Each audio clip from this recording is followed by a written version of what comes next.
I'm going through treatment again for PTSD. But that's not bad. Treatment is good. Let's talk about it.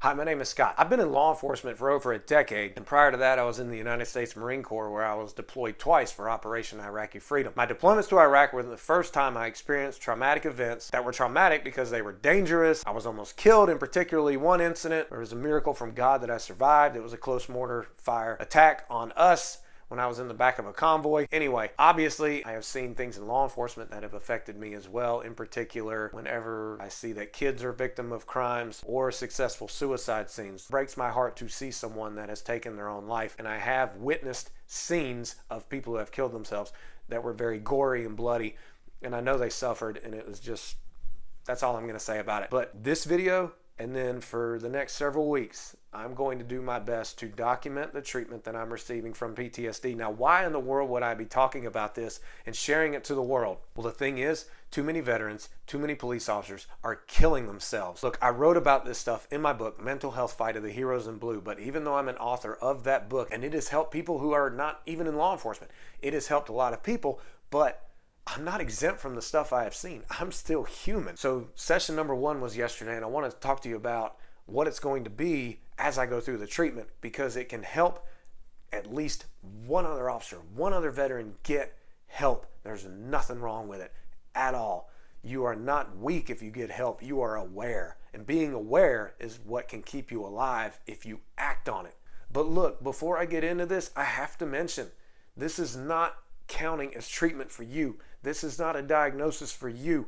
This is not anything medical for you. This is just me documenting what's going on to help you, just for informational purposes only. PTSD in and of itself is a mental health condition that's triggered by a terrifying event, either experiencing it or witnessing it.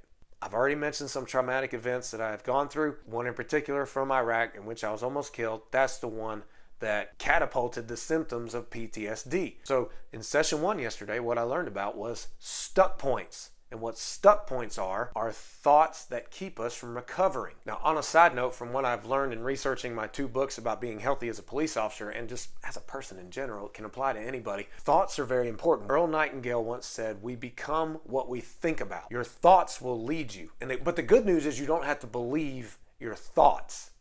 I've learned that too. You do not have to believe your thoughts, but they have to be healthy, because if they're just bad thoughts, then guess what? You're going to generate more bad things in your life. With this treatment, I am going through a process called cognitive processing therapy, and they're going to help get me past stuck points. And I don't know what the rest of the curriculum is going to be about. This is part of the journey. Mainly going to be about thoughts, because I have a hard time battling negative and hypervigilant thoughts. Worrying is in there as well, which I know God doesn't like, and I pray for forgiveness for harsh worrying. Some other thoughts, as an example, are, if I have a happy life, I will be dishonoring my friends. I have no control over my future.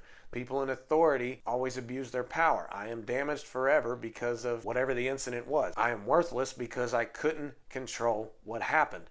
I deserve to have bad things happen to me. These are very negative, detrimental thoughts, and they are called stuck points because they are thoughts that prevent us from healing, and we want to recover and heal and have a fulfilled life. So in addition to being grateful for the life that God has given you, these thoughts can still get in the way because of experiencing a traumatic event. But then a lot of us are raised, whether it be through parents or pastors at church, to think the just world perspective, that good things happen for good people, bad things happen for bad people. I'm not saying that's totally false, but what throws people off is whenever a bad thing happens to a good person.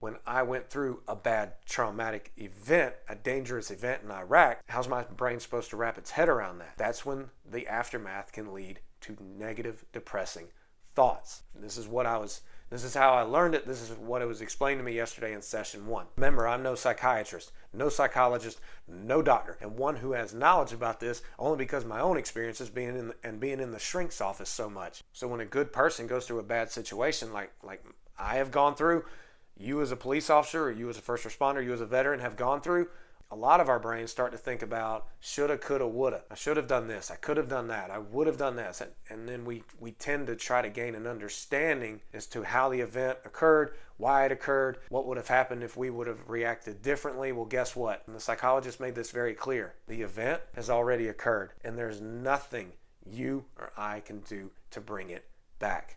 Not being able to wrap our heads around that and doing the shoulda, coulda, woulda thing leads to depression and negative thoughts. That's what we want to prevent. So it's all about becoming aware of your stuck points. What are the thoughts that you have that are being so detrimental to you? So what the psychologist did was she gave me a long list of stuck points, and I have to pinpoint which ones are thoughts that I think a lot, and then write out in one sentence why I think those thoughts happened, and then write out how it's affecting me in different areas of life.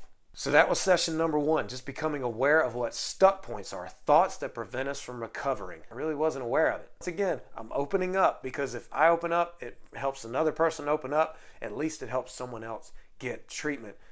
You can do it confidentially. But let's tackle this thing. And I look forward to talking to you again after I have my next session, and making other videos as well about staying motivated on the job. Even when you're tired, even when you're frustrated, even when you're just not feeling it. Dig deep. You have what's within you. It's just sometimes we need professional help to help us help ourselves. So take care, and may God bless. I hope you liked this video. If you did, please click the like button and subscribe to my channel. I would be very grateful.